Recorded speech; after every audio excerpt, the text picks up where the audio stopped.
Hi అండి. ఎలా ఉన్నారు అందరూ? బాగున్నారా? నేనైతే చాలా బాగున్నాను. మీరు కూడా బాగుండాలని మనస్ఫూర్తిగా కోరుకుంటున్నాను. Welcome to my channel. నేను మీ సుభాషిణి బొట్ట. ఇదైతే నిన్న నైటు మా చిన్నత్తయ్య వాళ్ళ ఇంట్లో జరిగిందండి పూజా కార్యక్రమము. మా చిన్నమాయ గారు అయ్యప్ప మాల వేసుకున్నారు. నాకైతే ఈవినింగ్ 4కి వచ్చి మా చిన్నత్తయ్య చెప్పింది, సాయంత్రం పూజ ఉంది వచ్చేయండి అని చెప్పి. ముందు రోజు చెప్తే నేను కొంచెం ప్లాన్ చేసుకునేదాన్ని శారీ కట్టుకోవడానికి. ఇక అప్పటికప్పుడు చెప్పేసరికి నేను శారీ అయితే కట్టుకోలేకపోయాను. ఏదైనా ముందు అనుకుంటేనే నెక్స్ట్ రోజుకి అవన్నీ సెట్ చేసుకోగలను అనమాట. నేనైతే మాత్రం ఖచ్చితంగా శారీ కట్టుకోవాలంటే ముందు రోజు ఫిక్స్ అవ్వాలన్నమాట, గట్టిగా రేపు శారీ కట్టుకోవాలని చెప్పి. ఇక నార్మల్ డైలీ వేర్ డ్రెస్లోనే వెళ్ళిపోయాను. పూజ దగ్గర అయితే దేవుడికి కొబ్బరికాయ కొట్టేసి దండం అయితే పెట్టుకున్నాను. హారతి ఇచ్చేస్తారు, నైవేద్యం తీసుకురావాలని చెప్పి హడావుడి పెట్టేసరికి ఇంకా గబగబా కొబ్బరికాయ కొట్టేసి ఇక నేనైతే బయటకు వెళ్ళి ఇంకా వీడియో తీసుకున్నాను.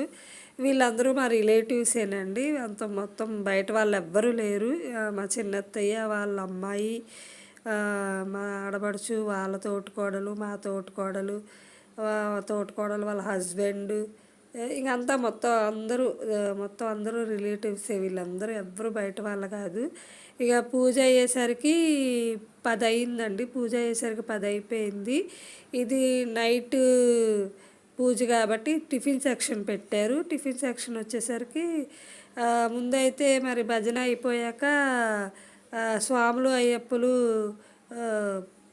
భోజనం ఏమంటారు, భిక్ష సద్దో అంటారు కదండి. సారీ, నాకైతే కరెక్ట్గా తెలియదు, ఏమనుకోబాకండి. వాళ్ళు తినేసాక అప్పుడు మళ్ళీ మేము కూర్చున్నాము. అప్పటికే 10:15 అయిపోయింది, 10:30 11 అయిపోయింది.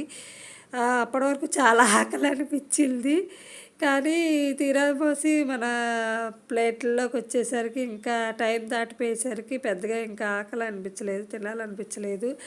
ఐటమ్స్ వచ్చేసరికి ఇడ్లీ, సాంబార్ ఇడ్లీ, గారె, మైసూర్ బజ్జీ, టమాటా చట్నీ, పల్లీల చట్నీ. బాగుంది అంతా. టిఫిన్ సెక్షన్ బాగుంది, టిఫిన్ కూడా బాగుంది. స్వీట్ కూడా పెట్టారు కానీ పెద్దగా తినాలనిపించలేదు. ఒక 2 గారెలు 2 ఇడ్లీలు అయితే లాగిచ్చేసాను. వీడియో నచ్చితే ప్లీజ్ లైక్ చేయండి. ఫస్ట్ టైం మన ఛానల్ చూస్తున్నవారు సబ్స్క్రైబ్ చేసుకోండి. Thank you. బాయ్. నెక్స్ట్ వీడియోలో కలుద్దాం.